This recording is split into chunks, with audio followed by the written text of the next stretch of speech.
Assalamualaikum warahmatullahi wabarakatuh. Pertama-tama marilah kita panjatkan puji dan syukur kepada Allah Subhanahu wa taala atas berkah rahmat dan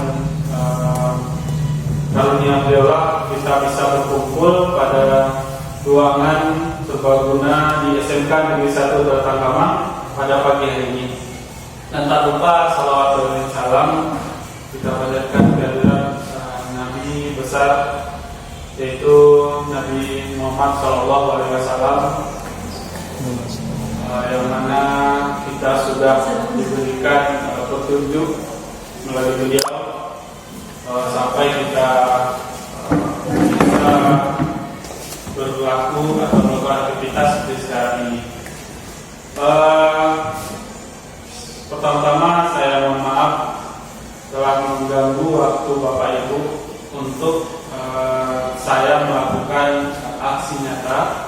Itu kegiatan guru penggerak angkatan 9. Di sini saya akan membahas mengenai budaya positif. Tentu di awal ya, ini pembukaan budaya positif sudah kita laksanakan. Tapi bagaimana yang idealnya itu kita akan sama-sama belum, karena perkembangan ilmu sekarang itu sudah sangat pesat. Jadi bagaimana yang untuk budaya positif ideal itu yang akan saya bahas di sini. Nah, sebelum kita masuk ke materi, kita akan melakukan ice breaking dulu lebih dahulu ya. Jadi di awal untuk set refresh pemikiran kita semua untuk sebelum masuk ke materi. Jadi ini ice breaking-nya kita berdiri secara berlingkaran. Lalu kita akan saya akan menunjuk ibu atau bapak, lalu menyebutkan nama-nama hewan. Nah, lalu dari nama hewan itu atau saya yang menyebutkan nama hewan, nama huruf terakhirnya itu yang bapak atau ibu yang saya tunjuk harus menyebutkan nama hewan dengan awalan yang saya bilang tadi gitu. Jadi misalkan saya bilang gajah, lalu saya tunjuk Ibu Iko. Nah, gajah huruf akhirnya apa? H. Nah, Bu Miko harus menyebutkan hewan yang awalannya H. Harimau contohnya. Nah, itulah. Lalu nanti lanjut selanjutnya, kalau ada guru yang tidak bisa menyebutkan, nah maka nanti kita list ya. Saya suruh di samping dulu sampai 3 orang nanti. Nah, kalau sudah 3 orang nanti yang 3 itu akan mendapat kesempatan untuk membukakan pada pendapat, bukan hukuman ya. Nah, apa itu yang dikemukakan, bahwa apa kegiatan hari ini yang dari pagi sampai saat kita berkumpul sini, apa yang menjadi hal yang positif yang bisa membangun jiwa kita bersama. Nah, itu akan nanti saya itu akan menjadi motivasi bagi kita semua. Siap Bapak Ibu? Nah, silakan berdiri dulu Bapak Ibu.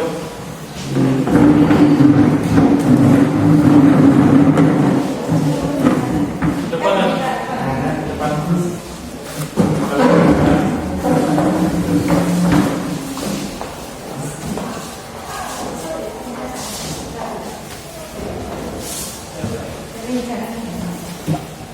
Ya.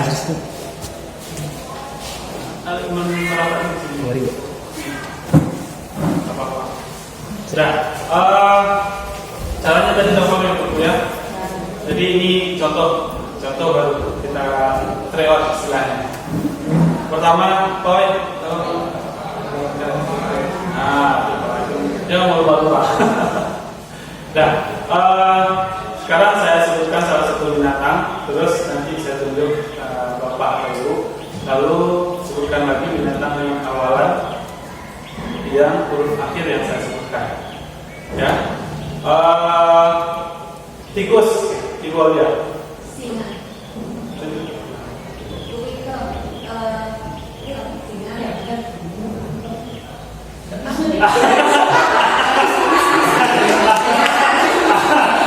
Konsentrasinya mas dulu. Bingung nggak bu?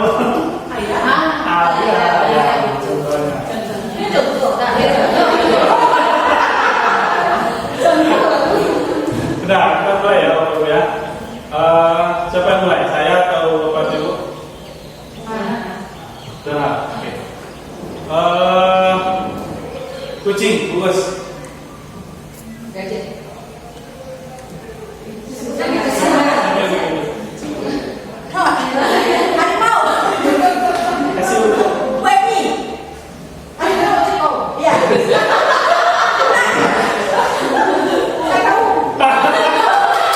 Silakan Indonesia, silakan ini.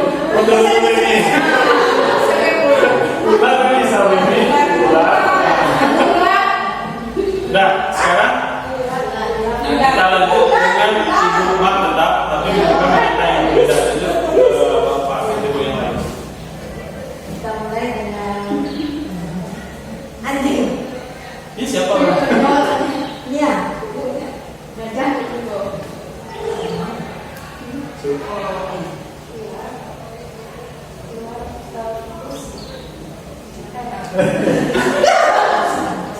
Rusak.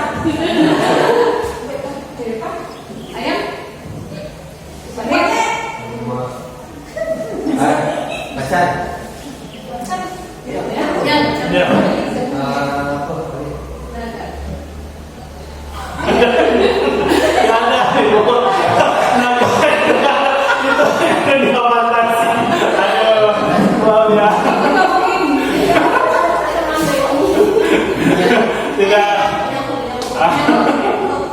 Kan udah saya. Ya. Udah salah. Ya. Terakhir tadi siapa? Boleh nih. Tadi terakhir siapa? Boleh. Baik. Berarti orang yang menyebutkan tentang yang Bulan.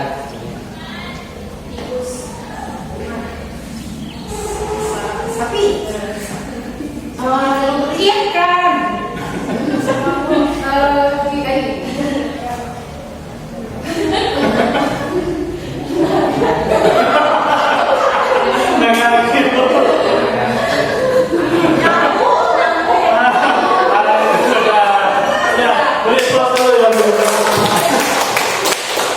Silakan Bapak Ibu yang sudah benar, silakan duduk. Bapak Ibu yang belum, silakan berdiri. Silakan dulu dulu. Silakan dari sini Bu. Boleh. Nah, jadi tadi kan sudah kita sepakati bahwa yang kena diskualifikasi itu menyebutkan pengalaman yang positif atau yang berharga hari ini dari pagi sampai saat sekarang ini. Apa hal yang menjadi bisa meningkatkan motivasi Bu saya ini? Motivasi. Ya. Ya. Contoh yang udah ada misalnya Dona pagi ini Dona dicium anak sendiri, jadi meningkatkan motivasi untuk kegiatan sehari. Ini contohnya. Ini misalnya. Terima kasih kepada Bapak Bonal yang telah memberi kesempatan kepada saya. Karena saya ini kan kena sanksi nih Pak. Bukan sanksi Bu. Berbagi pengalaman. Berbagi pengalaman. Terima kasih. Yang saya rasakan pada hari ini, memang hari ini kelanjutannya dari hari kemarin. Ini sesuai dengan profesi saya. Saya adalah guru BK. Yang membahagiakan saya pada hari ini adalah sejak kemarin saya ada memproses siswa yang tidak masuk di TKR ya. Lalu melapor guru bidang studi kepada saya, Bu Emi, anaknya hadir 100%. Aduh, bahagianya saya sudah 100%. Lalu kemarin dan tadi pagi saya pantau anaknya, apakah betul dia sudah 100%? Saya lihat tadi dia datang. Terima kasih atas laporan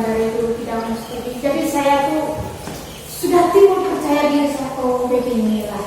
Jadi guru BK ada nilai positif dengan kehadiran anak. Walaupun tugas belum, tapi hadir saja saya sudah bahagia. 100% ya, Bu? Ya. Tadi hadir. Pun saya pantau hadir ya, alhamdulillah. Itu bahagia tersendiri. Kasih plus untuk Bapak. Terima kasih Bu atas berbagi pengalaman positifnya, karena ini sesuai materi kita yang positif. Selanjutnya kepada Ibu Ayu. Silakan. Sini. Terima kasih Bapak Romo, karena kesalahan jadi harus bisa mempertanggungjawabkan kesalahan karena kemudian tadi ya Pak Romo. Jadi yang bisa diambil untuk yang kegiatan positif dari pagi sampai hari ini itu mengenai mungkin ke siswa kita yang banyak mungkin Pak, karena mungkin banyak siswa kita memiliki motivasi belajarnya yang tinggi. Sebagai guru BK mungkin PR-nya banyak yang Pak Lino. Bagaimana cara meningkatkan motivasi belajar anak, terus meningkatkan disiplin anak. Yang jadi motivasi sekarang itu adalah untuk memantau anak-anak yang sudah diproses ke BK untuk bagaimana perkembangannya, nah bagaimana terpanggil, bagaimana perkembangannya, dan bagaimana untuk mengantisipasi agar tidak sering bolos lagi. Jadi PR-nya sekarang bagi saya itu bagaimana untuk meningkatkan motivasi anak-anak belajar saja itu Pak.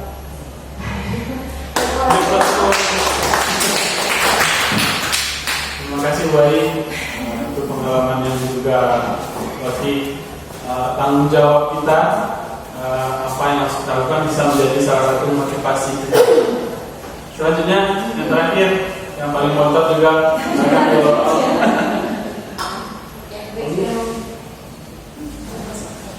Terima kasih Pak Donald.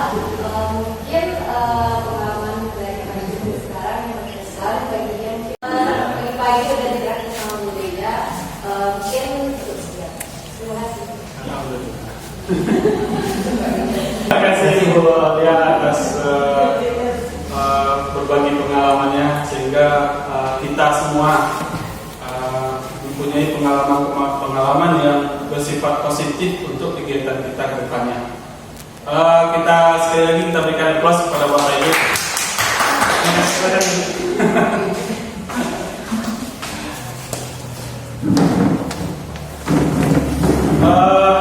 Jika Bapak Ibu lihat saya, tepuk tangan satu kali.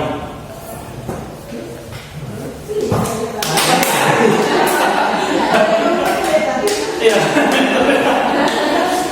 Jika Bapak Ibu siap untuk kita berdiskusi, tepuk tangan 2 kali. Terima kasih Bapak Ibu. Itu adalah untuk memusatkan bersederas mereka. Nah, untuk tidak memperpanjang waktu, saya akan langsung mulai berbagi pengalaman atau diskusi kita, yaitu judulnya itu budaya positif. Ini adalah salah satu tugas calon guru penggerak yang saya dapatkan. Norma yang mendorong perkembangan positif siswa, guru, staf sekolah, orang tua siswa. Nah, ini akan menciptakan emosional, sosial, dan moral, di mana budaya positif dalam pendidikan memiliki dampak yang signifikan pada motivasi siswa, prestasi akademik, dan perkembangan pribadi mereka. Nah, ini menciptakan lingkungan yang mendukung perkembangan siswa sebagai individu yang cerdas, etis, dan berkontribusi positif dalam masyarakat. Nah, tentu saja Bapak Ibu pasti tahu bahwa penerapan budaya-budaya positif itu akan sangat berpengaruh terhadap perkembangan siswa, baik dari segi aspek sikap, aspek pengetahuannya, itu akan sejalan. Nah, di mana nanti budaya itu kan kebiasaan atau tindak laku kita yang dilakukan secara berulang, maka terbentuklah kebiasaan. Nah, dari kebiasaan itu sekian lama kita lakukan, maka terbentuklah suatu budaya. Nah, jika kebiasaan positif yang kita terapkan selalu dalam kegiatan pembelajaran atau kegiatan di luar pembelajaran, itu pasti akan sangat berdampak positif juga kepada perkembangan siswa. Itu tidak akan bisa kita pungkiri bahwa itu sangat berbanding sebanding mereka.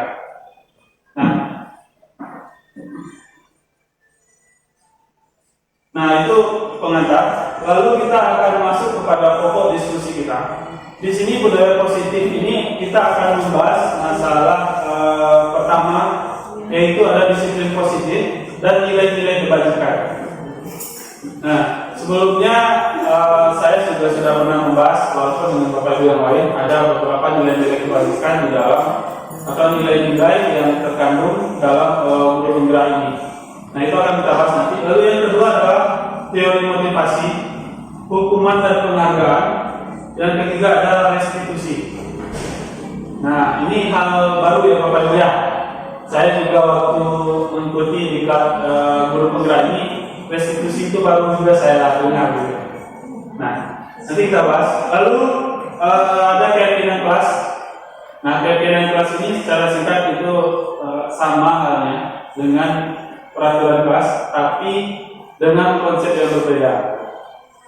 Nah, lalu ada kebutuhan dasar manusia dan dunia berkualitas. Nah, kita sudah tahu kebutuhan dasar kita itu apa? Kira-kira apa saja Bapak Ibu? Sekilas ada nggak yang tahu kebutuhan dasar manusia itu apa? Tahunya saya makan, tahunya saya makan. Ya itu yang kita tahu ya, sandang, pangan, papan. Nah, jadi dalam teorinya nanti akan berbeda apa saja kebutuhan manusia, kebutuhan dasar manusia itu yang harus kita dapatkan. Lalu yang kelima ada restitusi, 5 posisi kontrol dulu nanti. Lalu yang terakhir adalah restitusi, segitiga restitusi.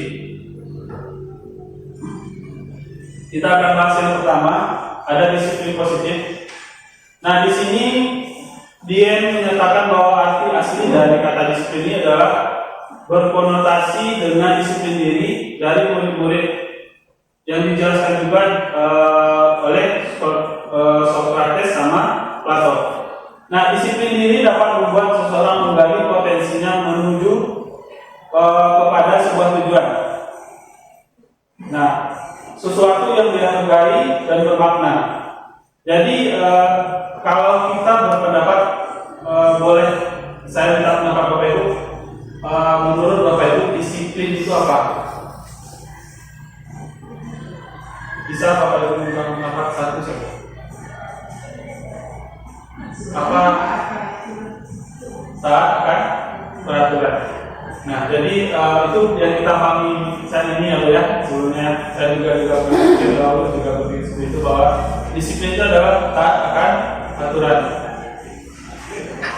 Nah kalau di sini, disiplin itu adalah jika bagaimana kita komitmen atau integritas kita agar mencapai tujuan yang kita buat. Nah, itu sesuai tadi menuju kepada sebuah tujuan.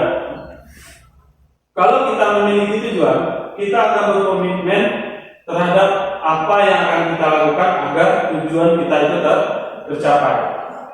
Sama halnya kalau siswa di sekolah, tujuannya apa? Belajar kan Bapak Ibu? Nah, untuk mencapai belajar itu apa yang harus mereka lakukan? Banyak sekali. Menaati peraturan, lalu berkomitmen akan pembelajaran, membuka hal atau diri terhadap perubahan yang positif tentunya. Nah, itu salah satu bentuk-bentuk disiplin dari disiplin positif ini. Nah, disiplin diri juga mempelajari bagaimana cara kita mengontrol diri. Nah, itu dia tadi. Bagaimana kita akan mencapai tujuan, kita harus wajib mengontrol diri kita sendiri. Lalu bagaimana mengasah diri untuk memiliki tindakan yang mengacu pada nilai-nilai yang kita hargai. Jadi untuk mencapai tujuan tadi tidak segala cara kita lakukan, tapi memiliki batasan atau nilai-nilai yang harus kita tanamkan. Nah, nilai-nilai itu akan kita bahas berikutnya. Nah, kita akan bahas mengenai nilai-nilai kebajikan. Nah, tadi sudah dibahas sedikit mengenai nilai-nilai tadi. Nah, nilai-nilai kebajikan yang disepakati, nilai-nilai kebajikan adalah nilai-nilai kebajikan yang disepakati bersama, lepas dari suku, bangsa, agama, bahasa maupun latar belakangnya. Nilai-nilai ini merupakan payung besar dari sikap dan perilaku kita. Nah, atau nilai-nilai ini merupakan fondasi kita berperilaku. Nah, yang sekarang pada kurikulum Merdeka kita kenal dengan profil pelajar Pancasila. Nah, ini adalah beberapa nilai, contoh-contoh nilai yang akan kita terapkan pada diri kita atau diri siswa. Nah, yang pertama itu ada beriman, bertakwa kepada Tuhan Yang Maha Esa dan berakhlak mulia. Lalu ada mandiri, bernalar kritis, berkebinekaan global, bergotong royong, kreatif. Dan kalau kita di SMK itu ditambah dengan kebekerjaan. Nah, itulah perbedaan kita antara SMA dan SMK. Karena di SMK kita dituntut untuk siap bekerja. Nah, jadi nilai-nilai kebekerjaan itu bagaimana seorang itu bekerja, sikapnya saat bekerja, dan apa yang akan diterapkan di sana. Nah, di sini kita akan membahasnya. Nah, nilai-nilai kebajikan adalah sifat-sifat positif pada manusia yang menentukan tujuan mulia yang ingin dicapai setiap individu.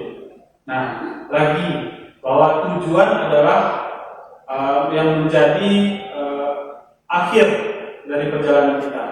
Tujuan itu sesuai dengan kalau kita berada di sekolah adalah visi sekolah. Nah, kalau kita pribadi pasti juga punya tujuan sendiri ya Bapak Ibu kan. Nah, untuk mencapai itu atau kita sebagai guru di dalam kelas pasti memiliki tujuan juga. Bagaimana nanti kita itu bisa gimana? Apa tujuan kita sebagai guru Bapak Ibu?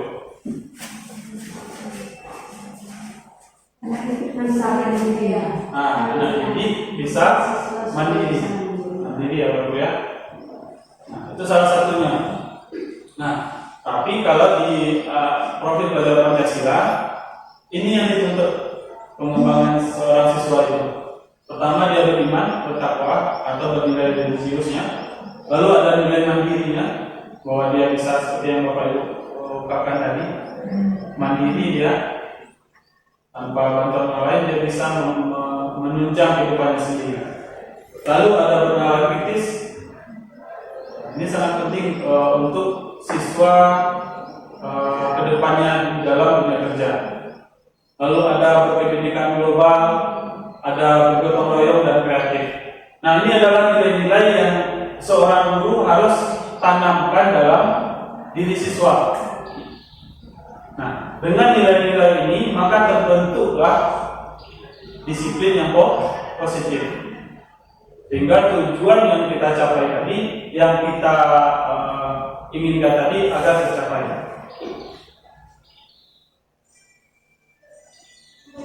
Nah, lalu materi yang kedua ada teori motivasi, hukuman dan penghargaan dan restitusi. Nah, dalam teori motivasi kita akan mengenal 3 aspek atau 3. Yang pertama, untuk menghindari ketidaknyamanan atau hukuman. Nah, jadi motivasi kita itu atau siswa ya, Bapak Ibu ya. Yang pertama itu untuk menghindari ketidaknyamanan atau hukuman. Itu saya rasa sesuai ya Bapak Ibu ya. Banyak siswa yang memang misalnya dia memakai seragam lengkap atau memakai topi atau memakai dasi, padahal dia tidak nyaman dengan itu. Tapi untuk menghindari hukuman atau ketidaknyamanan karena tidak berpakaian lengkap, maka dia dipaksa gunakan. Nah, ini adalah tingkat terendah dari motivasi perilaku manusia. Berarti karena adanya extrinsic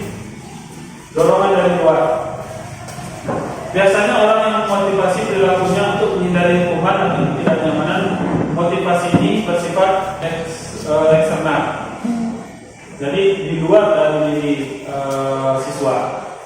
Nah, lalu yang kedua, untuk mendapatkan imbalan atau penghargaan dari orang lain. Nah, ini juga termasuk ya Bapak Ibu ya.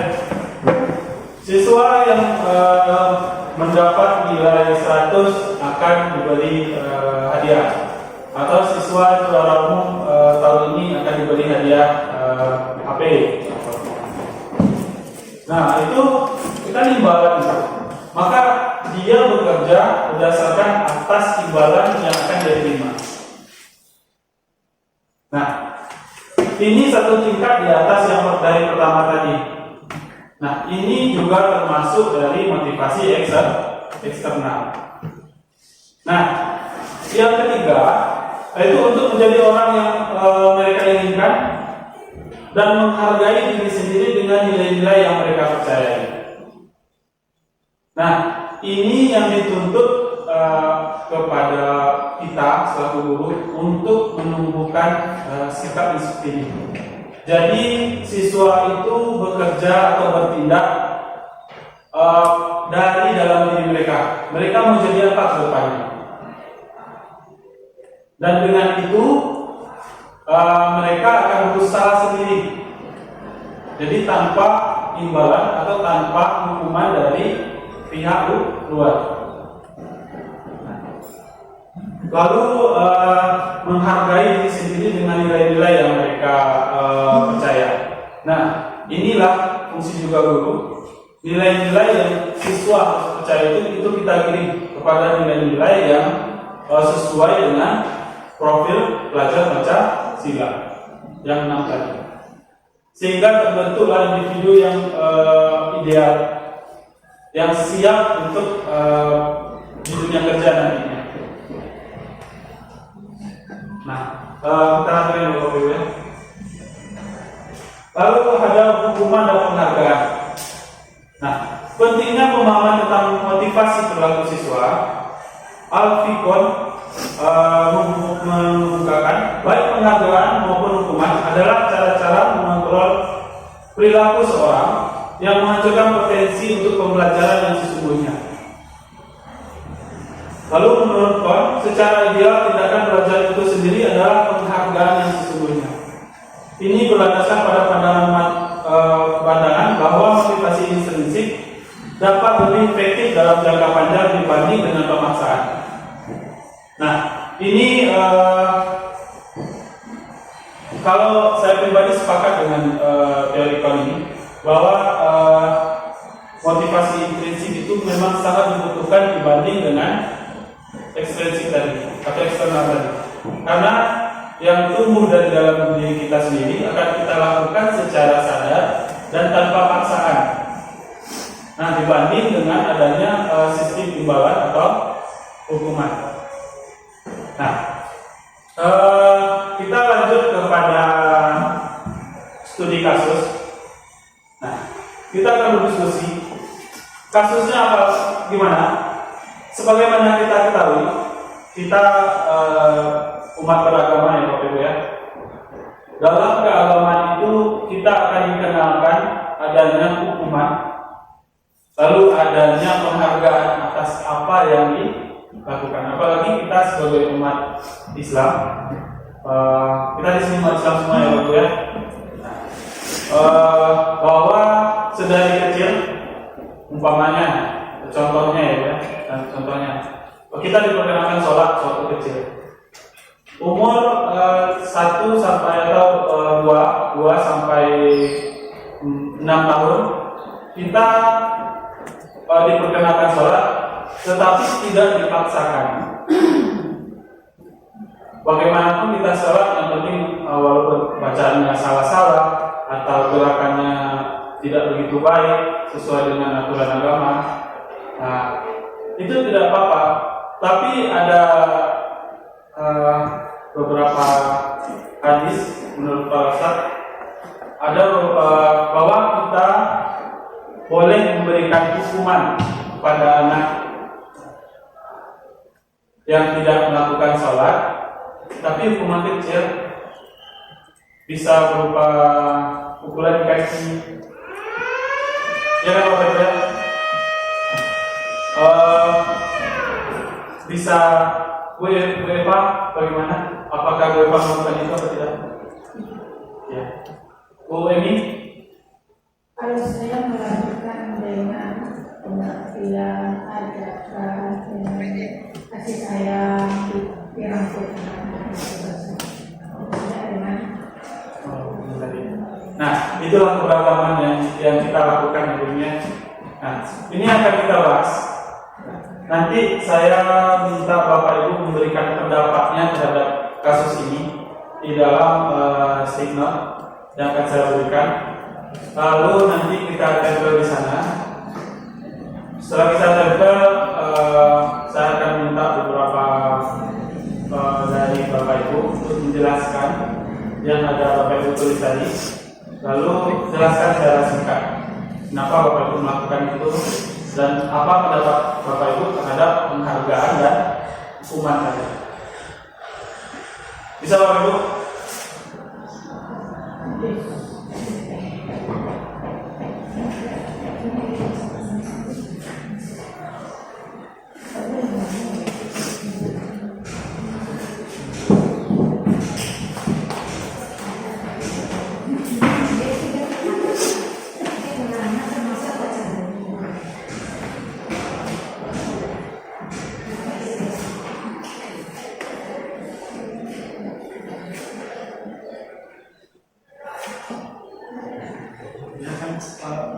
Kan bisa dari orang tua dulu, apakah melakukan orang tua saya?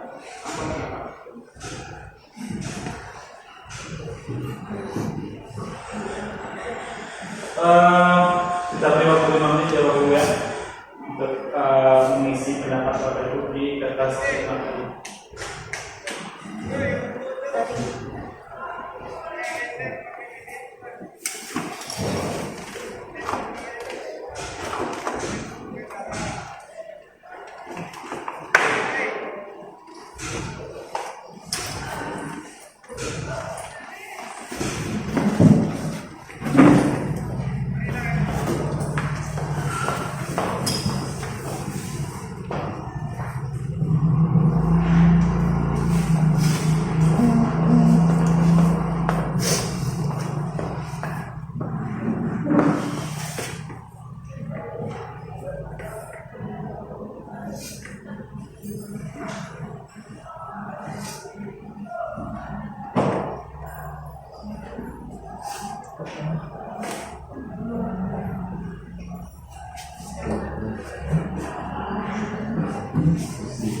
Dari peradukan Pak Wai.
Ini gurunya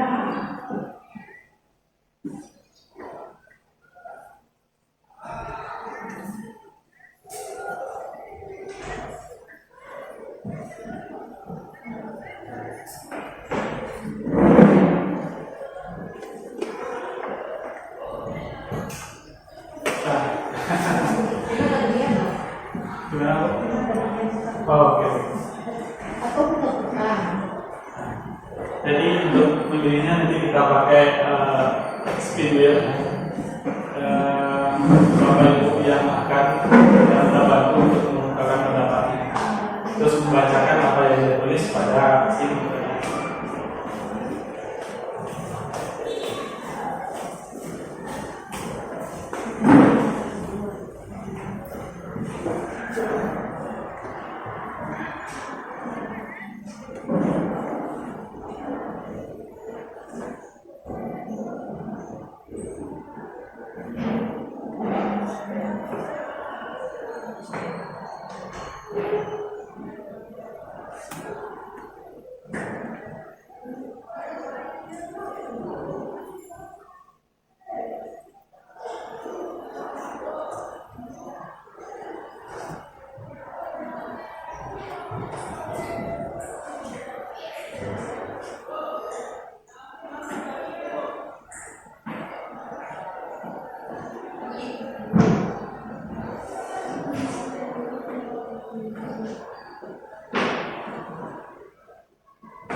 Gimana Bu?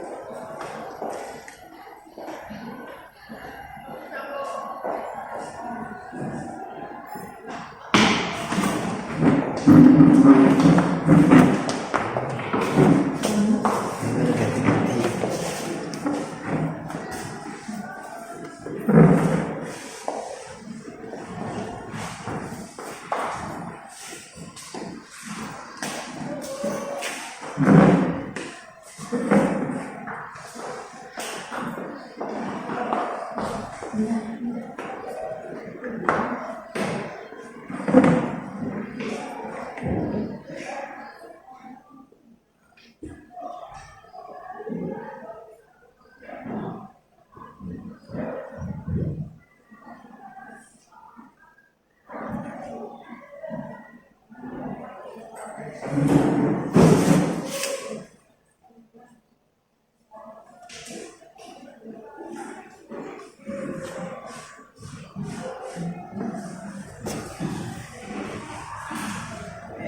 Alhamdulillah sudah terkumpul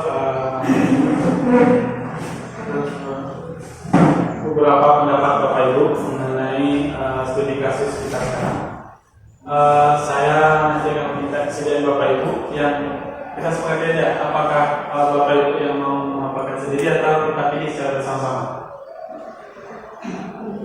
Pilih bersama. Ya, mohon kesediaan Bapak Ibu nanti yang namanya keluar itu untuk membacakan apa yang pendapat yang Bapak Ibu tulis. Bismillahirrahmanirrahim. Baik. Aku balik lagi.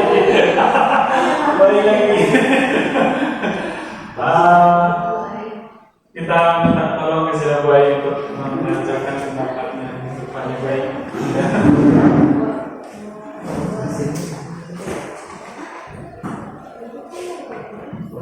Assalamualaikum warahmatullahi wabarakatuh. Waalaikumsalam warahmatullahi wabarakatuh. Terima kasih karena sepertinya hari ini tidak oke ya.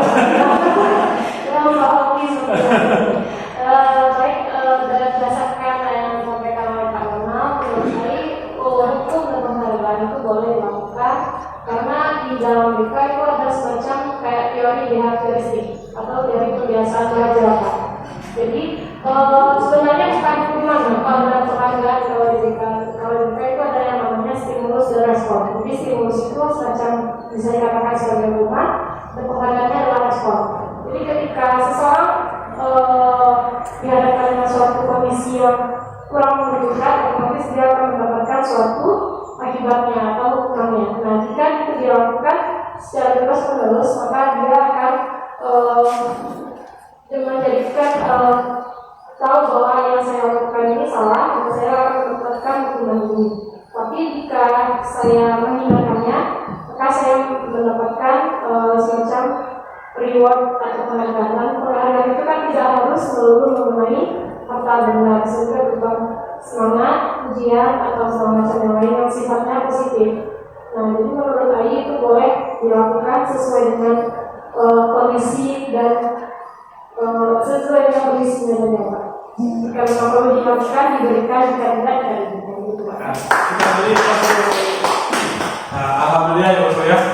Jadi kenapa Bapak yang terpilih? Karena memang dari sana banyak yang bisa kita ambil.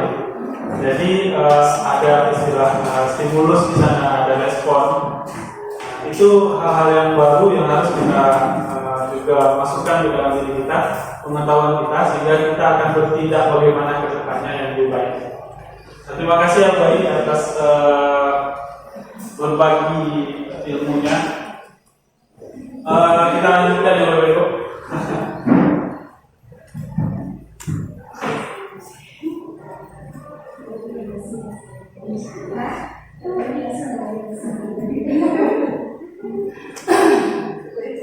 Bu Edi.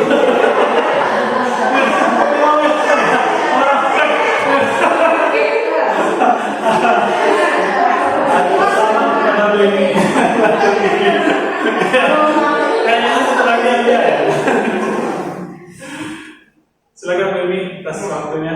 Assalamualaikum warahmatullahi wabarakatuh. Berdasarkan saya buat tadi ya, mengenai hukuman. Ya hukuman tadi. Ya, hukuman apa saja? Sesuai dengan profesi saya, baik itu dalam keluarga, kepada anak-anak, dalam memberi bantuan kepada siswa yang sedang berprofesi, itu namanya berbeda, tidak boleh menjadi hukuman. Tetapi hukuman itu timbul dari diri sendiri oleh siswa.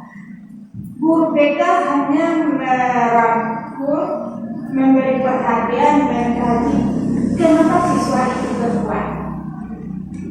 Kalau dia berbuat, apa akibatnya? Dari kesalahan itulah kita melihat apakah dia merasa hukuman. Cuma sebagai guru BK memberi respon akibat dari buatnya, lalu memberi bagaimana yang terbaik. Dan juga di dalam mendidik anak saya, anak saya ada 3, yang 2 mungkin yang satu lain latar belakangnya. Yang 2 itu saya kalau anak saya melakukan kesalahan belum pernah saya memberi suatu teguran yang keras, tetapi saya memberikan pengertian merangkul dengan perhatian kasih saya. Yang berdua itu anak saya mau menerima, anak saya tidak keras. Yang satu memang keras, latar belakangnya berbeda. Jadi saya tidak pernah memberikan semacam sanksi, teguran yang keras terhadap siswa. Dalam konseling, dalam memberi bantuan, guru BK tidak boleh memberikan suatu surat perjanjian, itu diserahkan kepada siswa sebenarnya kalau idealisnya, ya.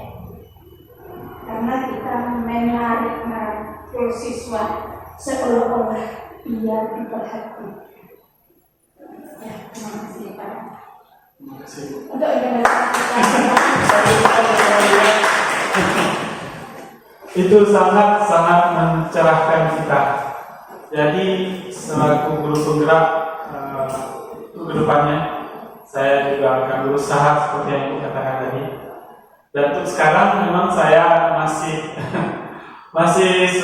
memakai sistem saya pribadi ya Pak ya, masih memakai sistem penghargaan dan hukuman tadi untuk pembelajaran. Tapi dengan masukan dari ibu-ibu tadi, Bu Ayu dan Bu Emi, itu sudah sangat banyak memberikan pemikiran yang positif kepada saya. Terima kasih Bu. Kita lanjut kita sepakat saja berapa lagi Pak? Mohon kesediaan terus untuk memberikan pendapatnya. Terima kasih. Assalamualaikum warahmatullahi wabarakatuh. Saya agak beda kayaknya Pak Rona. Saya tadi menanggapi masalahnya dengan apa yang ditayangan tadi. Tadi kan pembahasannya mengenai agama. Terus saya mau membahas mengenai agama. Jadi kalau untuk penekanan agama di rumah, ya kan? Nah, saya tekankan anak-anak saya dulu berikan contoh, ya. Kemudian mengajak anak-anak supaya bisa melaksanakan ajaran agama, ya kan? Terutama tadi kan dikatakan contohnya sholat. Nah, sholat itu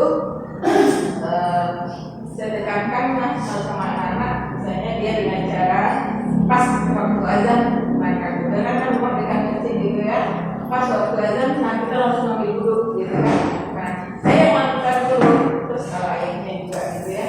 Nah, jadi itu cara yang kami tegakkan di rumah. Nah, untuk hukuman, jadi karena sekarang kalau dulu waktu masih kecil-kecil, dia memang belum bisa kami kasih hukuman, tapi sekarang menjadi udah sekolah. Nah, kami kan dengan cara memang dari segi materi ada, kemudian dari segi misalnya perhatian segala macam pasti ada. Dari segi jawabannya dengan kata-kata atau segala macam. Nah, kalau untuk materi kami sanggup pautkan dengan uang jajannya, gitu ya. Jadi kalau misalnya hukumannya nanti uang jajannya dikurangi, ya kan. Nah, terus kalau dia nggak sholat dalam jangka 1 bulan misalnya, nah uang jajannya juga dikurangi. Nanti dia akan takut, gitu ya. Uang jajan kita nanti kurang. Nah, uang jajan kita nanti kan kalau dikurangi kita nggak bisa nabung, nggak bisa belanja ini segala macam kan, karena dia sudah punya program uang jajannya ada yang untuk ditabung, ada yang untuk belanja, ya kan. Nah, jadi dia nanti akan berpikir seperti itu. Jadi memang tekankan untuk ajaran agama juga Pak Donanya. Terus kalau untuk di sekolah, mungkin kalau untuk penekanan disiplin ini itu kayaknya berbeda-beda, ya kan? Dia akan lihat. Kadang anak nakal pun kalau saya kasih hukuman, kadang saya tidak pas ngasih hukuman ke dia, kan? Karena sekarang dia nakal itu saya nggak langsung kasih gitu kan. Saya akan tahu dulu, saya akan hijau dulu dia hal itu karena apa gitu. Saya kasih itu latar belakang dia kenapa gitu kan. Kemudian biasanya dia malas belajar. Nah, kenapa dia hari ini malas, kemarin kok enggak gitu kan. Nah, saya akan sedikit dulu latar belakang apa penyebab dia gitu ya. Jadi nggak bisa misalnya, oh sekarang anak itu kayak gini, langsung kesimpulan. Nggak bisa, karena saya harus tahu itu latar belakangnya apa, penyebabnya apa dia berbuat itu. Sebab nanti kalau saya langsung kasih hukuman, nyatanya nanti tidak pas waktu saya kasih hukuman gitu. Jadi kalau saya sudah tahu latar belakangnya, misalnya kondisi keluarganya segala macamnya, ya udah. Jadi sama mungkin seperti arahan yang dikatakan oleh Bu Emi. Nah, jadi kita kayaknya perlu dulu dari segi sentuhan ya, kita nanya, nah, kenapa kok seperti ini, kok malas belajar sekarang, kok misalnya dia nggak tentang sekolah atau segala macam. Jadi di situ biasanya untuk ngasih hukuman, jadi nggak secara langsung. Jadi kalau sudah tahu memang anaknya misalnya perlu dikasih hukuman, nah besok kamu harus kayak gini ya, nah baru itu. Jadi nggak dikasih dari segi langsung. Nah ya. Terima kasih Mas itu. Assalamualaikum warahmatullahi wabarakatuh. Terima kasih Terima kasih Bung Gus atas berbagi pengalamannya, pendapatnya. Nah, dari yang Bung Gus utarakan tadi bisa kita ambil kesimpulan bahwa melakukan pendekatan secara individu kepada siswa itu menjadi penting dibanding dengan kita langsung melakukan tindakan penghargaan atau hukuman. Jadi pendekatan itu seperti yang belum disampaikan tadi merangkul siswa ya.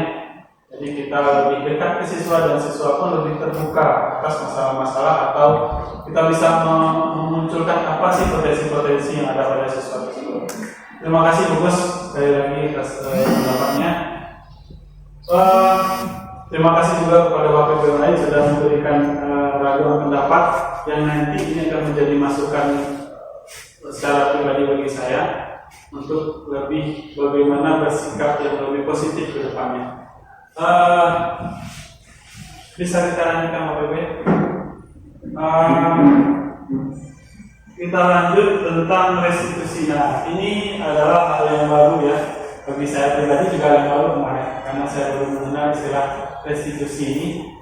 Restitusi adalah merupakan proses kolaboratif yang mengajarkan murid untuk mencari solusi untuk masalah mereka dan membantu murid berpikir tentang orang seperti apa yang mereka inginkan dan bagaimana mereka harus memperlakukan orang lain.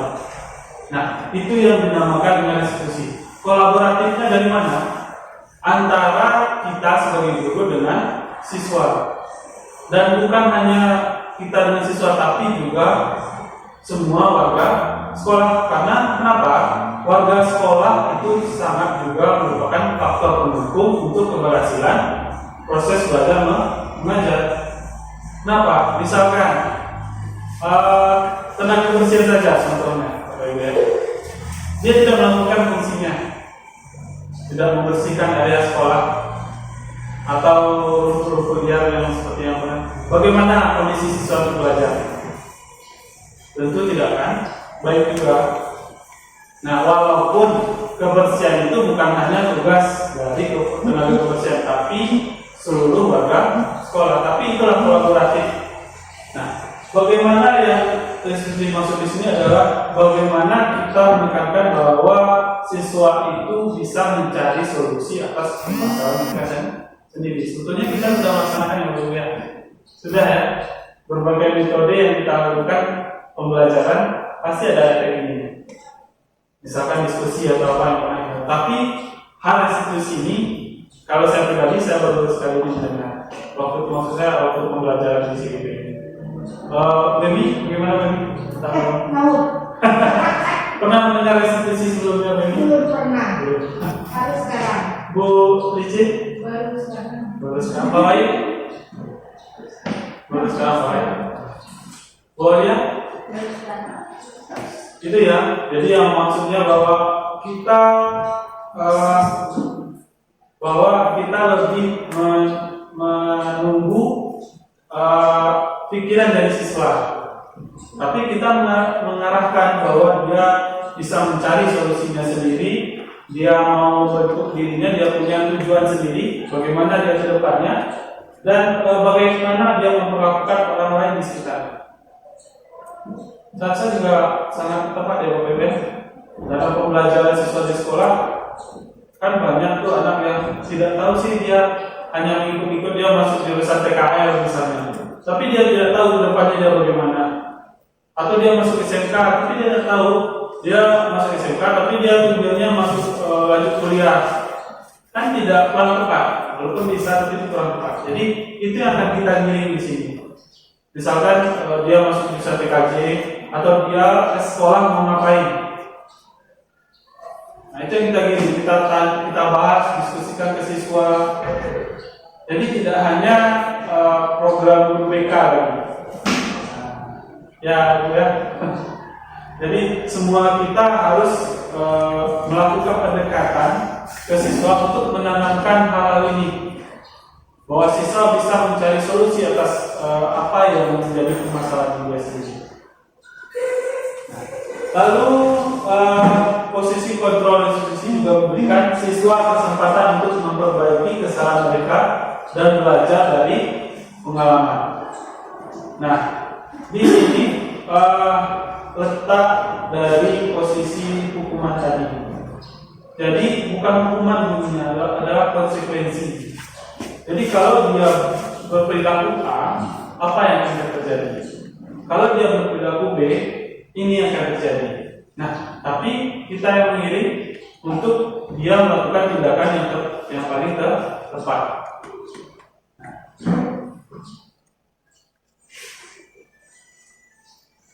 Nah, berikut ada beberapa indikator dari restitusi itu sendiri. Ada pembandingnya adalah hukuman, konsekuensi, ada restitusi.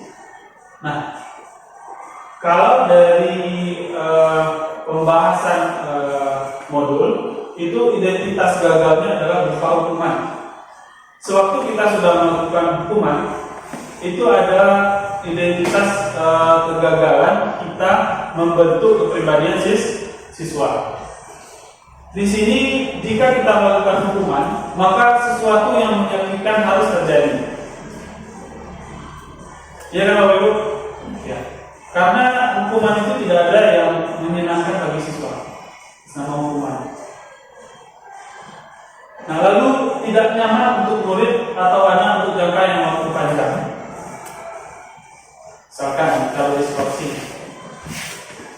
atau yang lebih parah tinggal kelas ya jadinya.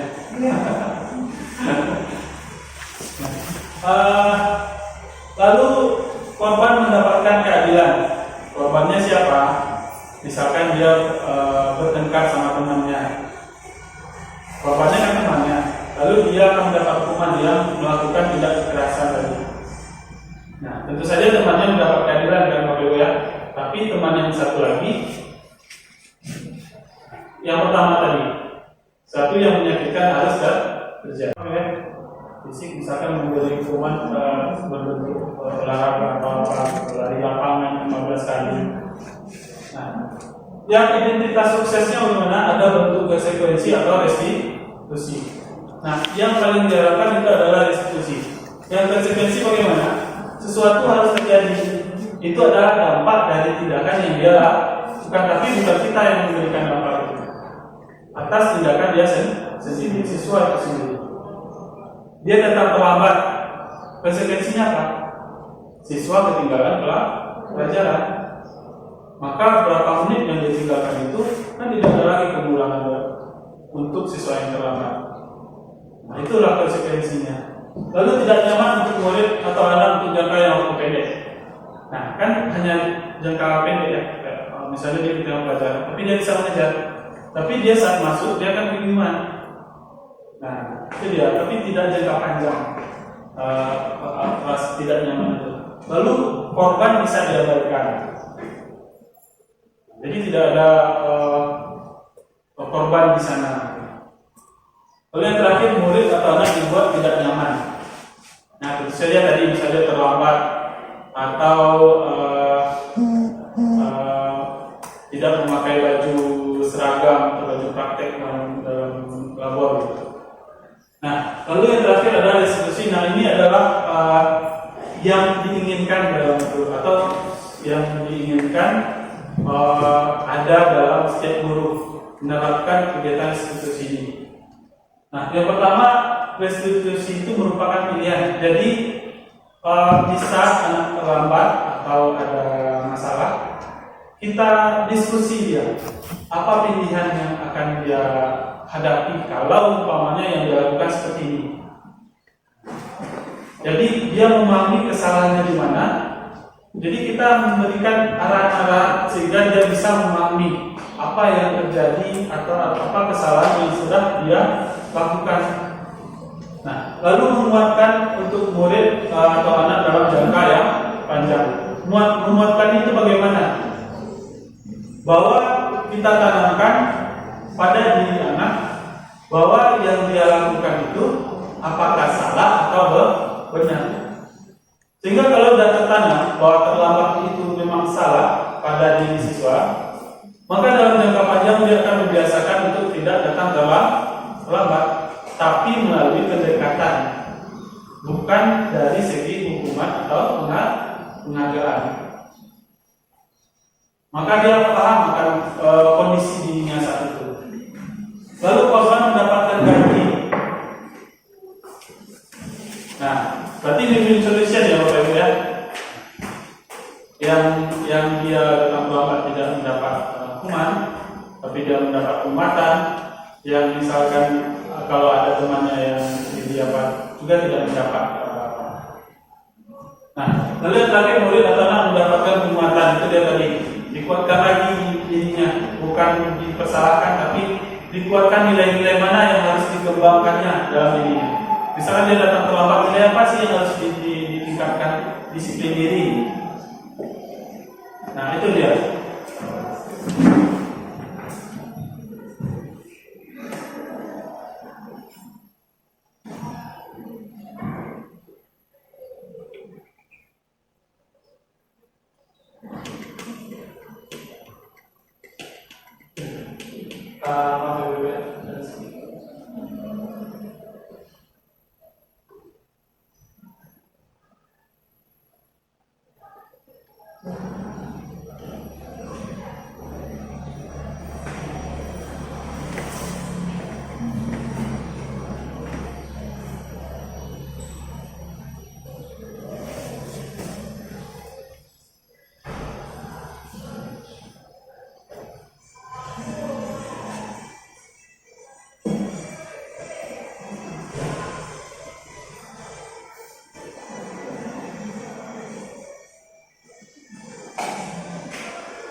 Nah, lalu kita masuk ke materi diskusi berikutnya adalah keyakinan kelas.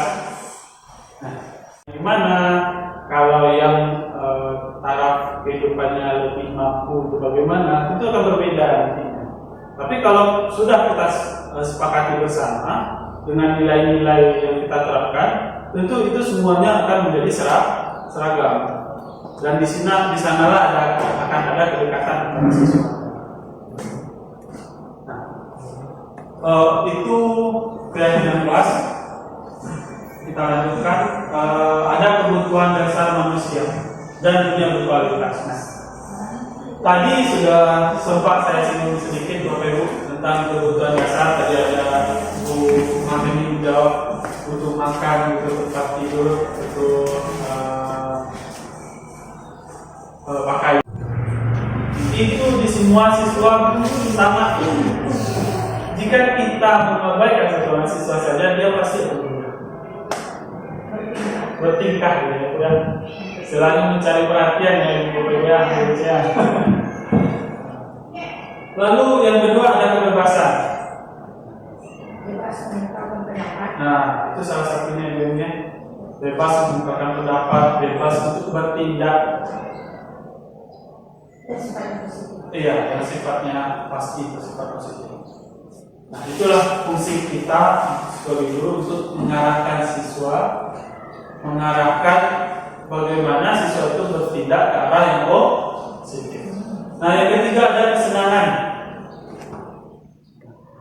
Betul ya Pak Hai?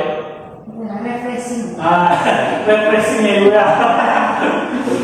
Nah, tapi kesenangan ini bisa kita dapat dengan berbagai macam hal. Hal yang sepele pun bisa menjadi hal yang kesenangan bagi kita. Nah, lalu yang terakhir ada penguasaan. Bagaimana yang penguasaan itu? Bahwa kita diakui. Kemampuan kita diakui. Apa yang sudah kita lakukan diakui oleh. Bayangkan saja kalau misalkan siswa itu sudah mengerjakan tugas, lalu tugasnya kita tidak periksa, pasti dia berpendapat ya Bu ya, ya kan? Wah Bu, kalau banyak beri tugas pressure. Iya, rata-rata seperti itu. Kalau di buku latihan pencatatannya itu tidak diparaf atau tidak dinilai, pasti dia berpendapat. Nah, itulah salah satu bentuk kebutuhan dasar manusia. Nah, tentu dengan kita mengenal ini, kita akan bisa melengkapi pemberian pembelajaran kepada siswa. Apa sih yang kebutuhan dasar siswa itu? Yang juga tentunya kita juga butuh. Nah, itu sepintas mengenai kebutuhan dasar manusia. Lalu ada mengenai dunia berkualitas. Dunia berkualitas adalah tempat khusus dalam pikiran kita, tempat kita menyimpan gambaran representatif dari semua yang kita inginkan. Nah, bisa berisi orang-orang, hal-hal, dan apa saja yang terbaik dalam hidup kita, dan membuat kita merasa bahagia dan terpenuhi kebutuhan dasar itu. Jadi, kalau kita ingin membuat dunia kita berkualitas, yang kita simpan di pikiran ini adalah hal-hal yang positif.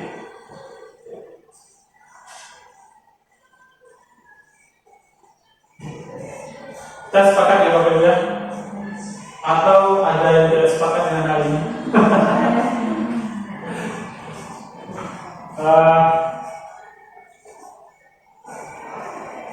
Nah, yang selanjutnya yang kelima ada mengenai 5 posisi kontrol restitusi.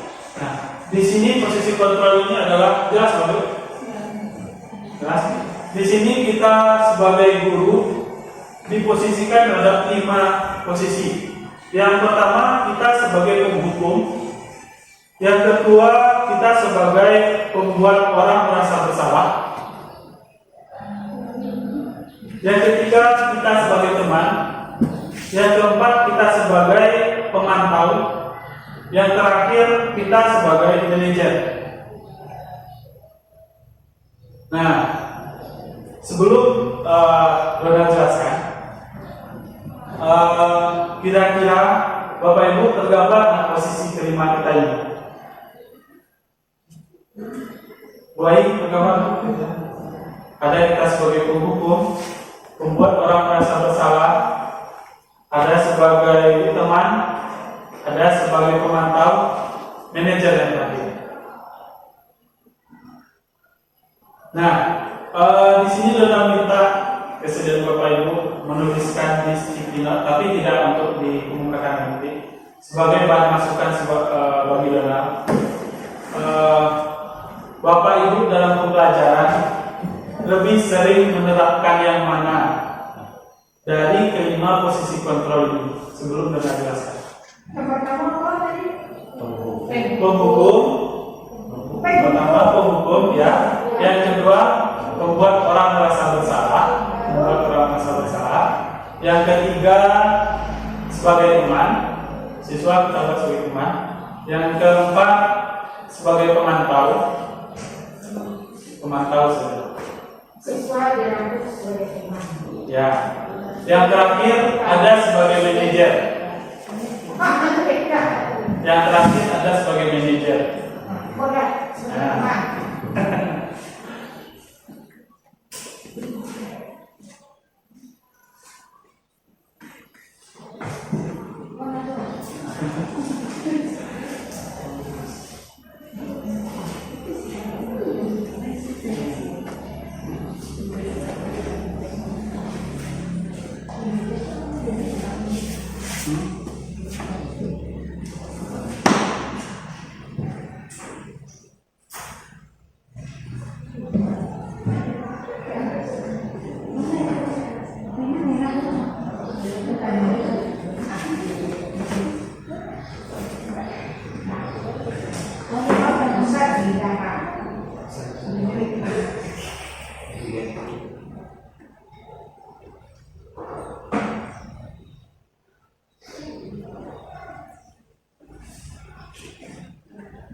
Sudah, Bapak Ibu ya.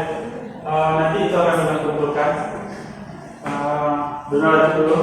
Nah, di sini kita akan membahas mengenai 5 posisi kontrol dulu. Pertama sebagai penghukum. Nah, dari tabel yang di depan itu ada 2 kategori motivasi yang bisa kita terapkan jika kita menerapkan 5 posisi kontrol ini. Yang pertama dari posisi penghukum, membuat orang merasa bersalah, teman dan pemantau, itu termasuk ke dalam motivasi eksternal. Jadi hak dampak yang kita lakukan itu membuat motivasi eksternal pada siswa. Nah, sementara bagian manajer itu adalah menemukan motivasi internal dari diri siswa. Dari yang kita bahas di awal tentang motivasi siswa, mana yang lebih kita kembangkan, motivasi eksternal atau internal? Internal kan?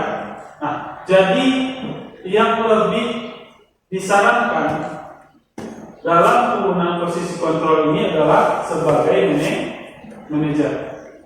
Kita tahu manajer di suatu perusahaan itu bukan hanya memerintah bawahnya, tapi juga berfungsi meningkatkan kinerja dari bawahan.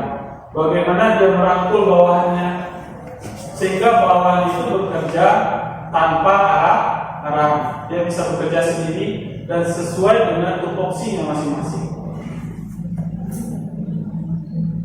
Nah, itu maka posisi manajer ini diminta diterapkan pada guru kita sebagai guru. Nah, tapi yang motivasi eksternal tadi itu tidak semuanya negatif. Nah, dari tabel kita bisa lihat bahwa ada identitas gagal dalam pengajaran, ada identitas berhasil atau sukses. Yang gagal yang mana?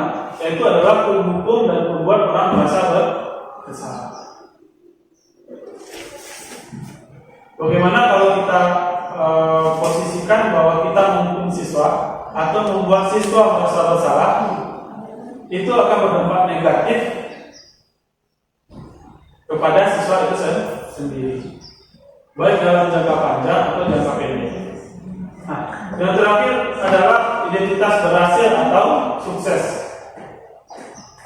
Nah, di sini ada sebagai teman, pemantau ataupun manajer. Nah, ketiga ini itu sebaiknya yang kita lakukan dalam proses pembelajaran.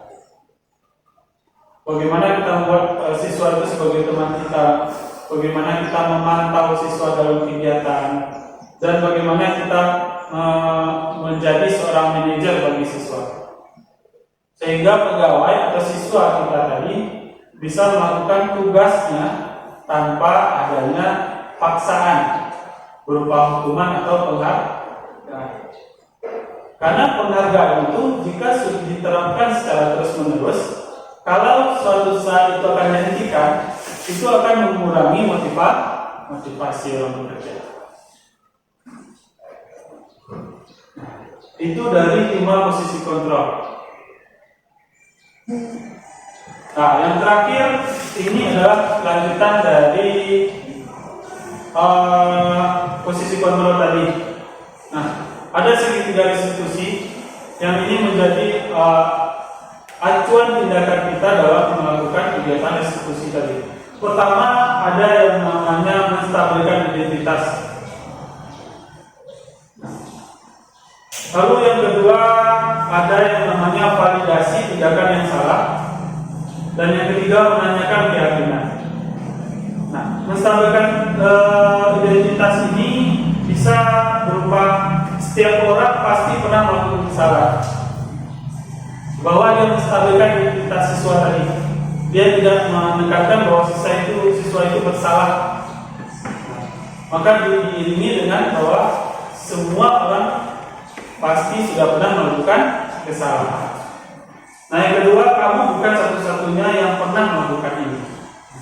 Sampai anak tambat tadi, kita ungkapkan ke siswa, kamu bukan satu-satunya yang pernah terlambat. Itu dia. Yang kedua, adanya validasi tindakan yang salah. Nah, di sini kalimatnya adalah kamu tentu punya alasan mengapa melakukan itu. Atau kita bisa tanyakan ke siswa, kenapa siswa itu terlambat? Apa alasannya? Nah, lalu apakah cara yang lebih efektif untuk mendapatkan yang kamu butuhkan? Atau apa cara yang efektif agar kamu tidak menjadi acuan kita dalam melakukan kegiatan pembelajaran, sehingga tidak motivasi yang muncul di siswa adalah motivasi internal dari dalam diri siswa tersebut.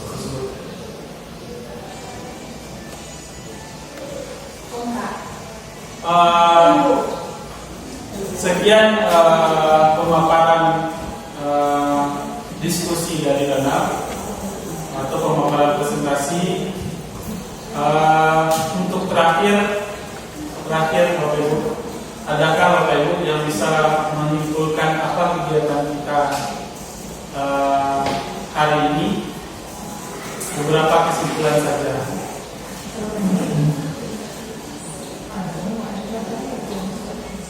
Ada yang bisa Bapak Ibu? Bu Teti? Ya, kali dulu. Assalamualaikum warahmatullahi wabarakatuh. Waalaikumsalam warahmatullahi wabarakatuh. Terima kasih Pak Dona. Alhamdulillah berbagi ilmunya Pak Dona sudah kami terima. Jadi itu pencerahan juga bagi kita ya Bapak Ibu. Mudah-mudahan tujuan pendidikan kita untuk menyukseskan murid yang mandiri, tidak tergantung dengan kondisi atau lingkungan, itu bisa sama-sama kita ciptakan. Jadi itu sudah yang telah kami peroleh dari kegiatan hari ini. Itu banyak. Terima kasih. Assalamualaikum warahmatullahi wabarakatuh. Terima kasih Bu Tuti atas evaluasi atau kesimpulan kita saat ini. Dona ucapkan terima kasih kepada guru hebat SMK Negeri 1 Tetaklamang. Semoga kedepannya SMK kita sebagai SMK pusat keunggulan menjadi SMK yang lebih maju ke depannya dan memiliki lulusan yang memiliki nilai-nilai profil pelajar Pancasila. Mohon maaf apabila ada perkataan atau sikap yang salah. Terima kasih. Assalamualaikum warahmatullahi wabarakatuh. Kita beri aplaus untuk kita semua.